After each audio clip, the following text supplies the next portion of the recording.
সাগরদিঘি কেন্দ্রকে ঘিরে কংগ্রেসের অন্দরেই তীব্র বিক্ষোভ। প্রার্থী নির্বাচনে ক্রুদ্ধ দলের একাংশ উঠছে একের পর এক বিস্ফোরক অভিযোগ।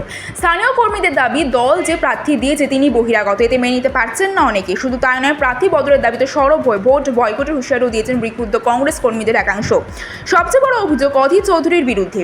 ক্রুদ্ধ নেতাদের দাবি, তৃণমূল এবং বিজেপির সঙ্গে আঘাত করে এই প্রার্থী ঘোষণা করা হয়েছে যাতে সাগরদিঘি আসনে তৃণমূলেরই হাতে যায়। তাদের আরও অভিযোগ, মুর্শিদাবাদে কংগ্রেসের দুর্বল হওয়ার পেছনে অধীরের ভূমিকা রয়েছে। যদিও এই সমস্ত অভিযোগ ঘিরে এখনও আনুষ্ঠানিক প্রতিক্রিয়া মেলেনি কংগ্রেসের তরফে। ভোটের মুখে অন্দরের কোন্দল কংগ্রেসের জন্য বড় চ্যালেঞ্জ হয়ে উঠছে। বহরমপুরের ভোট প্রচার ঘিরে উত্তেজনা চরমে। কংগ্রেস নেতা অধীর চৌধুরীর সামনে শুরু হয় ধাক্কাধাক্কি এবং হাতাহাতি। শনিবার সকালে বহরমপুরের 19 নম্বর ওয়ার্ডে প্রচারে নামেন কংগ্রেস প্রার্থী। অভিযোগ, সেই সময় তৃণমূল কর্মীরা প্রচারে বাধা দেয়।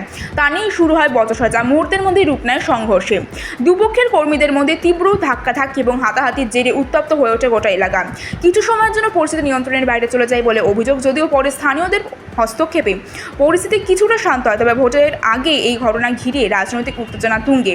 এখন দেখার প্রশ্ন, কিভাবে পরিস্থিতি সামাল দেয়।